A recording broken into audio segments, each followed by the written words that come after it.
온 나라를 절망과 어두움으로 인도하게 됩니다.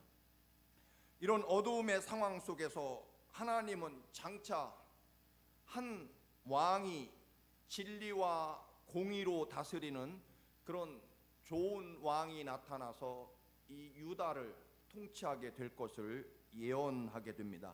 특별히 이사야 선지자를 통해서 그렇게 선포합니다. 이 왕은 역사적으로는 훌륭한 왕이었던 히스기야 왕을 의미하게 됩니다. 히스기야는 남쪽 유다를 침략한 아시리아 대제국의 사네립 그 군대를 막아내게 됩니다. 물론 히스기야 왕은 아무것도 하지 못합니다. 그가 한 일은 하나님의 성전에 가서 울면서 사네립이 보낸 항복 편지를 하나님 앞에 내어놓고 그는 기도하죠. 유명한 기도. 하나님, 우리는 젖먹이 해산할 젖먹이가 어머니의 젖을 빨 힘도 아이를 낳을 여자가 해산할 힘도 없습니다. 오직 그래서 주님만 바라봅니다. 주만 바라보나이다라고 그렇게 기도하는 그런 히스기야 왕의 기도, 그리고 하나님께서 그날 밤에 아시리아 군대 사네립의 군대를 18만 5천 명을 단숨에 물리쳐 주시는 그런 위대한 왕 히스기야가 통치하게 되면 남쪽 유다는 이렇게 공의롭고 정의로운 나라가 곧 될 것이다라고 예언이 되지만, 그러나 또 하나 신앙적으로는, 궁극적으로는 영원한 왕의 왕이신 구세주이신 메시아 예수 그리스도를 예언하는 것으로 또 우리는 해석하게 됩니다. 메시아 왕의 왕이신 구세주 예수 그리스도가 오시면 백성들을 안전하게 보호하시고 평화롭게 하실 것이며, 그리고 모든 절망과 메마름에 빠져있는 백성들에게 생명수를 공급해 주실 것이다. 막혔던 귀가 열리고 또한 닫혔던 눈이 뜨고, 그리고 그의 입이 하나님을 찬양하는 찬양의 입술로 그렇게 회복되고 열리게 될 것을 앞에 말씀합니다. 예수 그리스도께서 우리 원수의 공격과 유혹을 막아낼 능력이 되어주시고, 그리고 영원한 생명과 그리고 결코 마르지 않는 생명수를 공급해 주실 것을 말씀합니다. 그래서 이제 진정으로 믿음의 눈이 열리게 되어서, 영적인 눈이 열리게 되어서 하나님의 역사를 보는 눈을 갖게 되고, 그리고 진리의 말씀을 깨닫게 될 것이다. 그날이 오면, 즉 진정한 공의로운 왕이 다스리는 나라가 되면 이런 역사가 있게 될 것이고, 그래서 하나님이 어떻게 이 나라, 이 역사를 주관하시는지 볼 수 있는 영적인 눈이 열리게 되므로 마음이 급한 사람들도 하나님의 사랑을 알게 되고, 그래서 인내하며 기다리게 될 것이고, 그리고 무엇이 선이고 무엇이 악인지 분별하게 될 것이고, 그래서 하나님의 진정한 말씀의 의미를 깨닫게 되어서 하나님 말씀대로 전적으로 말씀을 믿고 순종하게 되는 그런 삶을 살아가게 될 것이다라는 예언이 앞에 있습니다.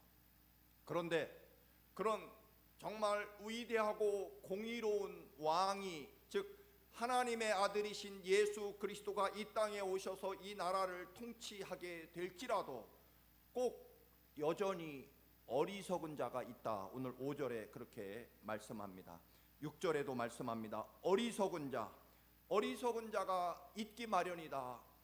하나님이 이 땅에 오셔서 친히 다스린다고 할지라도 여전히 귀를 막고 또한 눈이 어두워져서 어리석음에 빠지는 자들은 여전히 있을 것이다 라는 말씀입니다.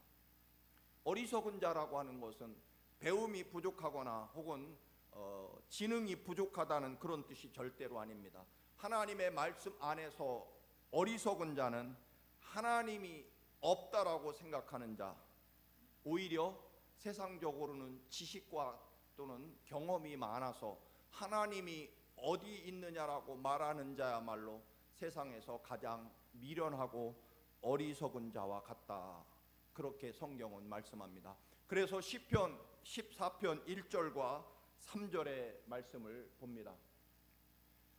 우리 같이 한번 읽겠습니다. 1절 3절 시작.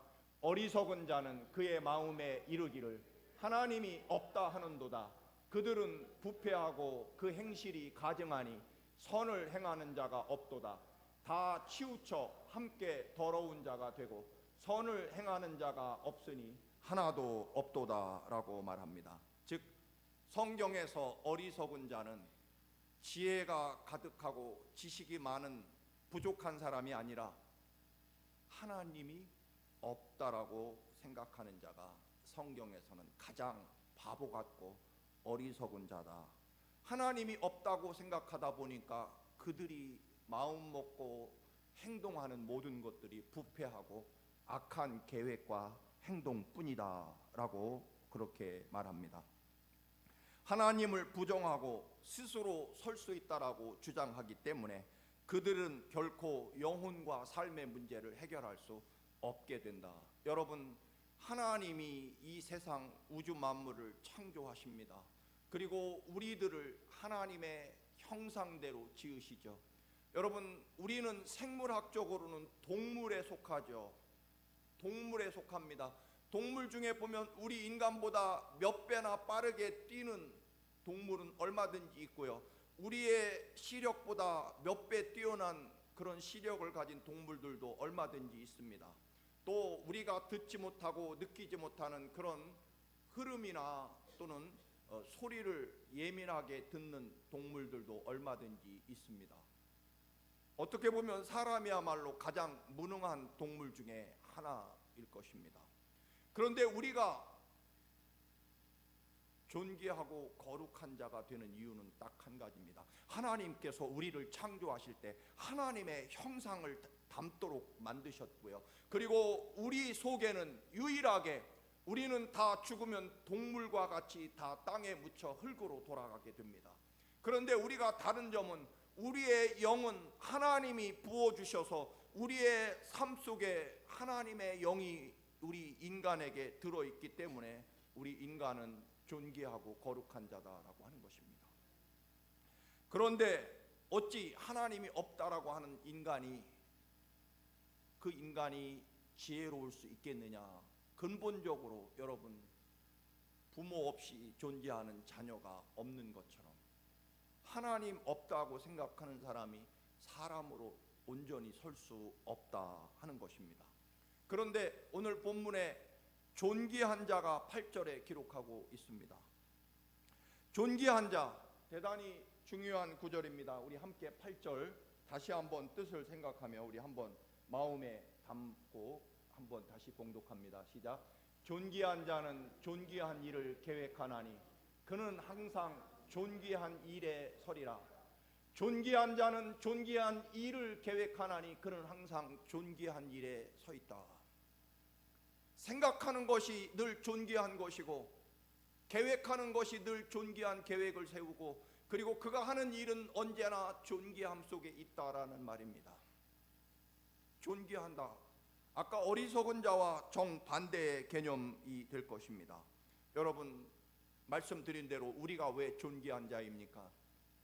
하나님의 형상을 가지고 태어났고 그리고요 그 형상을 잃어버리게 됐을 때, 죄악 때문에 하나님의 거룩한 형상을 잃어버리게 됐을 때, 그때 하나님이 그냥 버려두시지 않고 거룩하고 존귀하신 하나님의 아들 예수 그리스도를 이 땅에 보내셔서 십자가에 우리의 모든 죄악을 예수님에게 대신 씌워서 유월절 어린 양 속죄의 제물로 예수 그리스도를 십자가에 죽이시면서 우리의 죄값을 예수님의 피로 갚으십니다. 우리가 얼마나 존귀한 자냐면 하나님께서 아들을 죽이실 만큼, 그래서 우리를 살려낼 만큼 우리는 하나님께 소중하고 존귀한 자이다라고 하는 것입니다. 그런데 우리가 함부로 살 수 있겠느냐 하는 이야기입니다. 비록 우리가 질병에 걸리고 사고를 당해도, 여러분, 나이가 들어가도 또는 가난하다고 하더라도 실패했을지라도 우리가 혹은 많은 것을 알지 못한다고 할지라도 우리는 분명하게 기억하고 인식하면 되는 사실이 하나 있습니다. 우리는 예수 그리스도의 피값으로 살아난 하나님의 거룩한 자녀라는 것입니다. 그리고요, 어떤 일이 있어도 무슨 일이 있어도 하나님은 내 아들 예수의 목숨과 바꾼 여러분들을 포기하거나 버리는 일은 절대로 존재하지 않는다는 것입니다. 여러분, 다시 말씀드립니다. 하나님이 여러분을 혹시 덜 사랑하거나 포기할 거라고 꿈에도 생각하지 마시기 바랍니다. 하나님은 절대로 여러분을 포기하거나 버리시지 않습니다.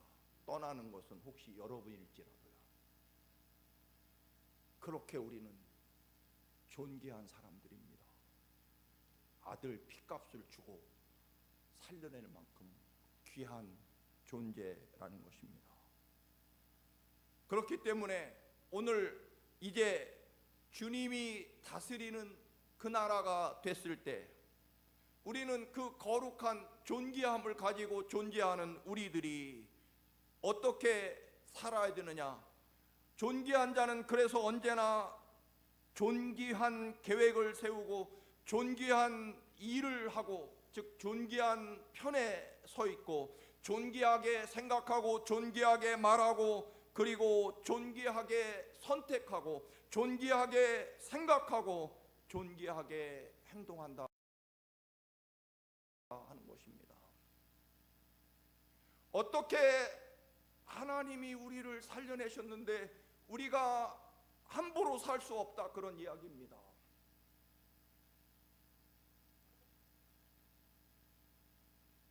백선행이라는 분이 있습니다. 1875년 전에 수원에서 출생했다가 7살 때 아버지를 따라 평양으로 이사를 갑니다. 그런데 아버지가 평양으로 가시자마자 돌아가시게 되고 홀어머니 밑에서 장녀로 자라면서, 물론 효성이 남달랐습니다. 집안이 어렵다 보니 14살 때 안재욱이라는 남편과 결혼을 하게 됩니다. 그런데요, 1년 조금 더 산 겨우 2년째 되는 해에 남편이 또 세상을 떠나게 됩니다. 결국 시댁에서 남편 잡아먹은 며느리 취급을 받아서 결국 친정으로 쫓겨와서 홀어머니 밑에서 결국 온갖 험한 일을 하며 세상 말로 청상과부로 살게 됩니다. 원래 백선행 이름은 없었습니다. 옛날 조선시대에 여자가 이름을 갖는다는 것은 거의 없었던 일이죠. 14년 동안은 아가라고 불렸을 테고 시집가서는 새댁이라는 이름으로 2년 동안 불리다가 나머지 70년 동안은 과부, 백시 과부, 백과부로 그렇게 불림으로 인생을 살아가게 됩니다. 그런데 이 여인이 너무나 선행, 착한 일을 많이 하다 보니 그 사람, 그 백과부가 이번에도 선행을 행했대. 이번에도 선행을 또 행했대. 하도 백과부 하면 선행이라는 단어가 하도 많이 나오다 보니까 나중에 이름이 백선행으로 그렇게 이름이 불려지게 된 것뿐입니다. 어쨌든 이 여인은 젊어서부터 예수 그리스도를 영접하게 됩니다. 그 이유는 7살 때 아버지가 돌아가시고 14살에 시집가서 2년 만에 청상과부가 된 나, 그래서 친정으로 쫓겨온 내가 이제 살아갈 오직 한 가지 방법, 구원의 길은 하나님 믿는 것밖에 없다. 하나님만이 내 생명과 삶을 책임져 줄 것이라는 믿음을 갖게 됩니다. 그래서 그는 정말 열심히 신앙생활하면서 그 당시 조선 말기의 여인으로서는 할 수 없는 온갖 험한 일을 합니다. 삭바느질은 물론이고요, 온갖 품앗이, 노동을 다 하고 심지어는 식당이나 술집에 가서도 일을 합니다. 그렇게 지독하게 돈을 모아서 어느 정도 재산을 형성하게 되죠. 그런데 돈이 있다는 소식이 들리자 먼 친척, 그리고 같이 예수를 믿는, 비록 교회는 다른 데 다니지만 예수를 믿는 먼 친척이 어느 날 찾아와서 대동강 건너편에 아주 좋은 땅이 있는데 그 땅을 사시면 큰 부자가 될 겁니다. 처음에는 내가 집을 마련해야 되기 때문에 생각이 없습니다라고 거절하는데 얼마나 끈질기게 찾아오는지 결국 그 산을 사버리게 됩니다. 그런데요, 친척이고 그리고 같은 예수 믿는 사람이라는 이유로 그 살 땅을 가보지도 않고 계약해버리게 되죠. 나중에 가보니까 이건 풀 한 폭이 나지 않는 험한 바위 돌산이었습니다. 평양 시내 소문이 파다했다고 합니다. 그 지독한 백과부가 예수 믿다가 예수 믿는 사람 때문에 망했다는 소문이 퍼졌습니다.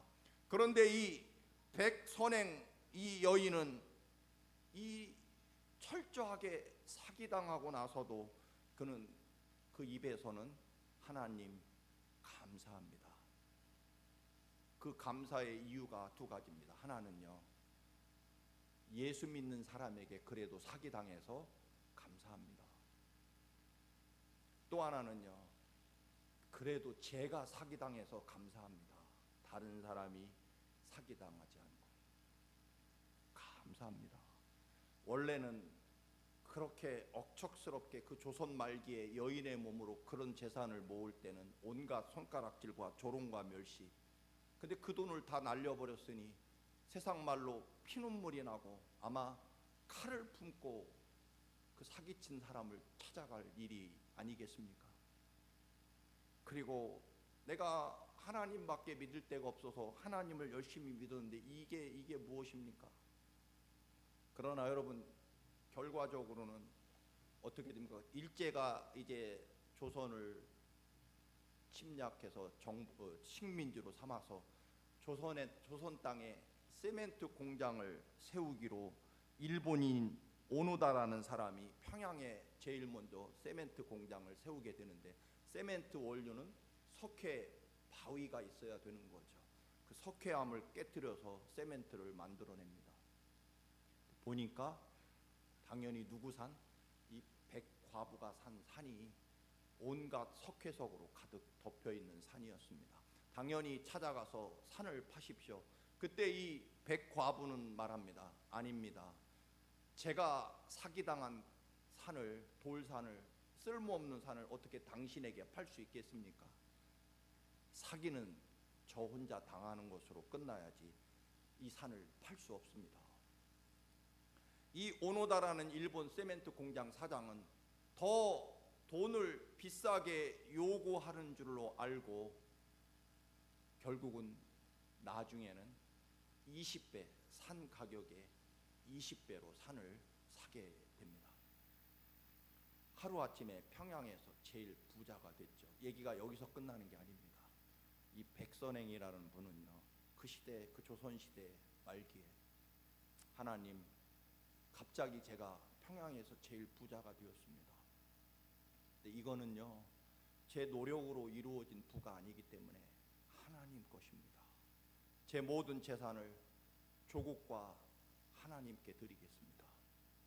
특별히 1919년 3.1 만세 운동을 보고 감동과 충격을 받은 이 백선행 여사는 결국 자신의 전 재산을 하나님께 드리고 숭실학교 혹은 충현학교, 그리고 평양 시내 한 중심가에 조선의 독립운동 산실이 되는 그런 공회당, 요즘으로 말하면 YMCA 빌딩을 크게 세워서 조선의 교육과 미래를 위해서, 그리고 나중에는 조만식 선생과 함께 독립운동에 자신의 전 재산을 드리게 됩니다. 여러분, 존귀함이라고 하는 것,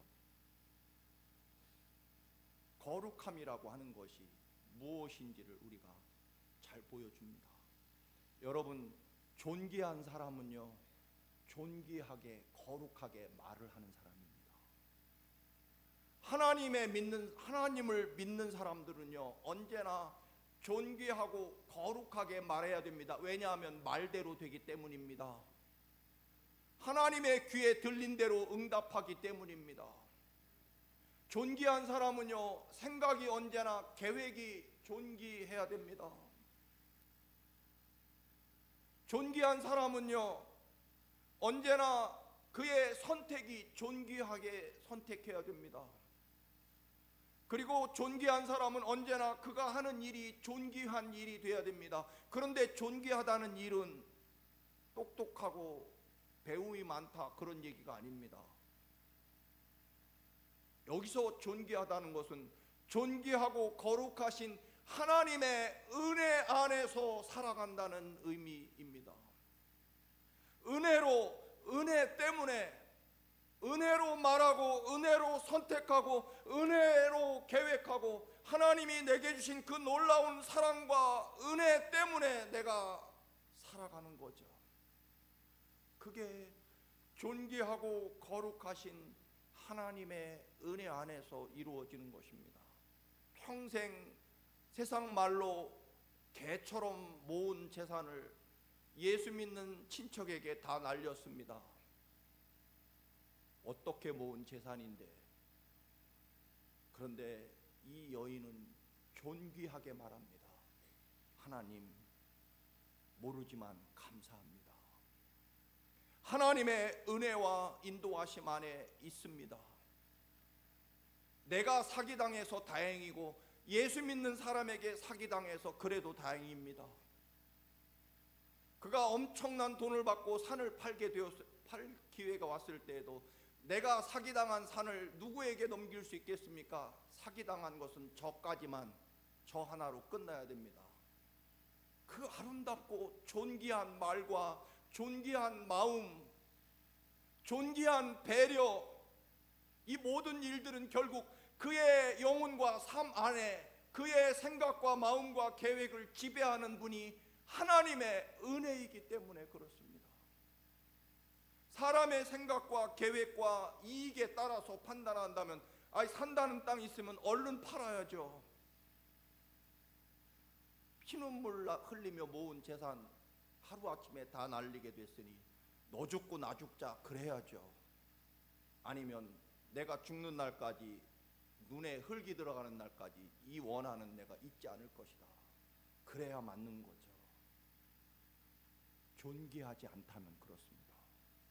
그런데 여러분, 어리석은 자는요, 하나님이 없다라고 믿기 때문에, 하나님이 없으니 하나님이 어떻게 계획하시고 어떤 놀라운 축복과 은혜를 예비하고 준비하고 있는지 알 길이 없고 볼 수도 없고 들을 수도 없기 때문에 결과적으로는 원망과 미움과 증오로 인생을 마감하게 될 것이고, 아무것도 얻지 못한 채 실패와 허무함으로 인생을 마감하게 될 것입니다.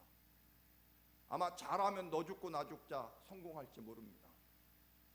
그러나 우리는 하나님의 영에 사로잡히고 하나님의 거룩한 영으로 우리는 지배하며 하나님의 계획을 가지고 하나님의 마음을 가지고 하나님의 사랑을 가지고 살아가는, 그리고 더 나아가서는 모든 것이 하나님의 은혜 속에 있음을 알기 때문에 내가 생각하고 판단하고 말하고 고백하고 선택하는 모든 것들이 하나님의 기뻐하심과 인도하심과 은혜와 사랑 안에서 선택하기 때문에 산을 팔 수 없습니다. 내가 사기당한 산을 누구에게 팔겠습니까? 그렇게 말할 수 있는 거고요, 그렇게 행동할 수 있는 거죠. 왜냐하면 하나님이 그의 영과 그의 마음을 지배하고 있기 때문에. 엄청난 돈을 벌게 됐을 때 내가 평생 고생했더니 이제 지구명에 정말 볕들 날이 왔구나, 하나님이 이렇게 나를 복을 주셨구나, 이제 평생 고생한 것 고래등 같은 집을 사서 정말 이제 못다한 부를 누리며 행복하게 살아보자. 여러분, 그렇게 하지 않죠. 이 감당할 수 없는 내 노력에 비해서 엄청나게 얻게 된 이 축복은 내 것이 아닙니다. 하나님의 일하라고, 또는 이 어려운 조국과 민족을 위해서 조국과 민족을 살리는 일을 하라고 저한테 이 부요함을 주셨습니다. 여러분, 이 정말 어려서부터 비참하게 자랐고 청상 16의 청상 과부가 된 이 여인으로서 나올 수 있는 얘기가 아니죠. 어디 학교를 제대로 다녔겠습니까? 구한 말에 말이죠. 아버지 일찍 돌아간 홀어머니 밑에서 홀어머니를 봉양하며 살아간 이 여인이 무슨, 그런데 그에게는요 하나님이 계셨던 겁니다. 예수 그리스도의 존귀함이 그 여인의 영혼과 삶을 지배했던 것입니다. 그래서 그의 생각이 존귀했고요, 그의 품는 마음이 존귀하고 거룩했고요, 그의 판단이 하나님의 은혜 안에서 존귀하고 거룩했고요, 그가 늘 선택하고 서 있는 자리가 존귀하고 거룩한 하나님의 은혜 안에서 선택하고 서 있었다라고 하는 것입니다. 여러분, 눈앞에 작은 이익과 내 욕망과 욕심에 따라 선택하고 계획을 품고 여러분 그 자리에 서 있지 마시기 바랍니다. 우리가 얼마나 존귀하고 거룩한 존재입니까? 그렇게 살 수 없는 거죠. 내가 어떻게 살게 됐는데 말입니다. 내가 예수 그리스도의 그 십자가의 처절한 보혈의 피를 쏟으며 살려낸 그 거룩한 구원받은 하나님의 백성으로서 하나님의 마음으로, 하나님의 계획하심으로, 하나님의 인도하심과 사랑하심 속으로 존귀하게 말하고, 존귀하게 행동하고, 존귀하게 선택하고, 존귀하게 판단하고요. 그러면 그의 삶이 어찌 되겠습니까, 여러분? 내가 존귀하게 말했고요, 존귀하게 선택했고, 존귀한 자리에 늘 서 있고, 존귀하게 일하고, 존귀하게 선택하고 판단했을 때 내 삶이 어떻게 되겠습니까, 여러분? 당연히 거룩하고 존귀하게 내 삶이 이루어지는 거죠. 여러분, 이 믿음을 꼭 가지셔야 됩니다. 믿으시기를 바랍니다. 지난주에 말씀드렸잖아요. 아니, 평생 예수를 믿었는데 우리 하나님 앞에 정말 놀라운 은혜와 약속을 받게 될 때 왜 우리는 아멘 하나 제대로 자연스럽게 하지 못할까? 마치 20년 미국 살면서 이 영어 입술이 열리지 않는 것처럼 말이죠. 하나님 앞에, 존귀하고 거룩하신 하나님 앞에 손을 들고 언제든지 아멘 하시기 바랍니다. 아멘이 얼마나 존귀하고 거룩한 고백입니까, 여러분? 그 고백대로 되지는 거죠.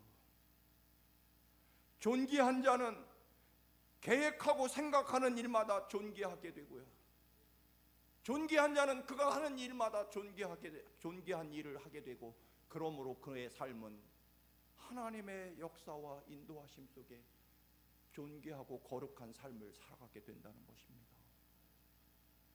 그래서 우리가 하나님 앞에 서 있는 거죠. 요셉의 아버지가 그 많은 형제들 중에 요셉만 명품 옷을 사입히고 특별한 사랑을, 세상 말로, 세상 기준으로 아주 귀하게 키우죠. 그런데 그 옷이 찢겨지고 그 옷 때문에 노예로 팔려가게 됩니다. 그런데요, 아버지의 그 간절한 사랑, 특별한 그 아들에 대한 그 사랑, 이게 끊어진 순간부터 요셉은 비로소 존귀한 사람이 됩니다. 누가 인도하시니까? 하나님이 인도하시니까. 비록 그는 노예였지만 주인 집에서 노예 때문에 그 집이 거룩한 복을 받게 됩니다. 요셉이 비록 사형수였지만 감옥이 거룩해집니다. 왜냐하면 그와 함께 하시는 하나님이, 요셉과 함께 하시는 하나님이 거룩하기에 요셉은 감옥에 있든 사형수로 있든 아니면 노예로 있든 그의 삶의 모든 어떤 환경과 조건에 따라가 아니라 그의 영혼과 삶을 지배하는 살아계신 하나님이 거룩하기 때문에, 존귀하기 때문에 요셉은 그의 육신이 어떤 모습에 있든지 간에 그의 삶과 고백은 언제나 존귀하고 거룩했다는 것입니다. 여러분, 존귀하신 여러분, 여러분이 마음 먹는 것마다 존귀한 마음이 되시기를 축원합니다. 여러분이 말하는, 입에서 나오는 말마다 하나님의 거룩한 은혜와 하나님의 약속과 하나님이 장차 이루실 놀라운 축복을 담은 존귀한 언어가 고백되기를 축원합니다. 그렇게 될 것입니다. 여러분이 선택하고 여러분이 하는 일이 언제나 하나님 보시기에 존귀한 일이 되시기를 축원합니다. 존귀한 일을 하면 존귀한 축복을 받게 되어 있습니다. 그게 하나님의 철저한 약속과 보증이기 때문에 그렇습니다. 다니엘과 세 친구들도 노예로 끌려갔지만, 비록 전쟁포로 노예였지만 그들은 존귀한 사람으로 살아갑니다. 환경과 조건이 아니라 하나님이 그들의 영혼과 마음을 존귀하게 지배하고 이끌어갔기 때문입니다. 누가 존귀한 사람입니까? 하나님이 얼마나 어디까지 어떻게 사랑하는지를 그 은혜로 가득 채워줘서 은혜로 말하고 은혜로 선택하고 은혜로 판단하고 은혜로 계획하고 결정하고 일하는 사람이 존귀해질 수밖에 없습니다. 존귀하게 마음 먹고 존귀하게 말하고 존귀하게 선택하는데 하나님이 그의 영혼과 삶을 어찌 존귀하게 만들지 않겠습니까? 여러분, 우리가 왜 살아갑니까? 하나님의 은혜 때문에 살아갑니다. 은혜를 믿고 은혜로 말하고 은혜로 선택하신다면 여러분은 물된 동산처럼 그 메마른 사막에도요, 오아시스 옆에 있는 나무는 푸르름이 가득하고 늘 사막 한가운데 우뚝 서서 시절을 쫓아 열매를 맺습니다. 왜요? 그의 뿌리가 생명수의 뿌리를 내리고 있기 때문입니다. 여러분의 삶이 언제나 이 거룩하고 존귀하신 감당할 길 없는 하나님의 은혜 안에 뿌리 내리시고 여러분의 삶과 계획과 그리고 일이 언제나 존귀한 쪽에 있으시다면, 여러분이 무엇을 선택하고 판단할 때 하나님의 존귀함 속에 선택한다면 우리 청암교회와 여러분의 삶이 하나님의 놀라운 은혜 안에서 반드시 존귀하게 될 것을 믿습니다. 이런 축복이 가득하기를 주님의 이름으로 축원합니다. 아멘.